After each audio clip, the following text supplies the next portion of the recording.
তুমি খাসি খাইস বৌদি?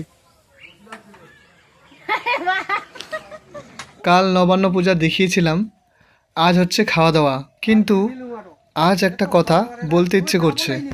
আজ 3টা খাসি মারা হবে। নবান্নে এটাই রীতি, আগে পূজা, পরে সবাই মিলে মাংস ভাত। কিন্তু খাসিগুলো দেখলে মনটা একটু খারাপ লাগলো। ওই তো 3 কেজি হুকুরে। হ্যাঁ, উৎসবের আনন্দের সাথে একটা নরম অনুভূতিও আছে। আমাদের রাজবংশী নবান্ন ঠিক এমনই রীতি, খাওয়া দাওয়া আর একসাথে মিলেমিশে আনন্দ করা। তবে একটা কথা বলি, রীতি হিসেবে খাসি কাটতে হয় ঠিকই, কিন্তু জীব হত্যা দেখলে আমার মনটা খারাপ লাগে। তবুও বড়দের নিয়ম রেওয়াজ আছে, আমরা মানি, সম্মান রাখি। আজকের দিনটা শুধু খাওয়া দাওয়ার না, পরিবার, বন্ধন, ভালোবাসা আর একসাথে থাকার আনন্দ।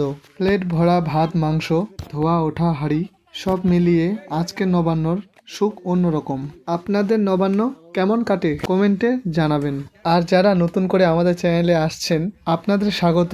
তাড়াতাড়ি চ্যানেলটিতে সাবস্ক্রাইব করে নিন, কারণ সামনে আরও অনেক গ্রামের ঐতিহ্য, রাজবংশী সংস্কৃতি আর আমাদের পরিবারের গল্প আপনাদের সঙ্গে শেয়ার করব। আপনাদের ভালোবাসাই আমাদের এগিয়ে যাওয়ার শক্তি।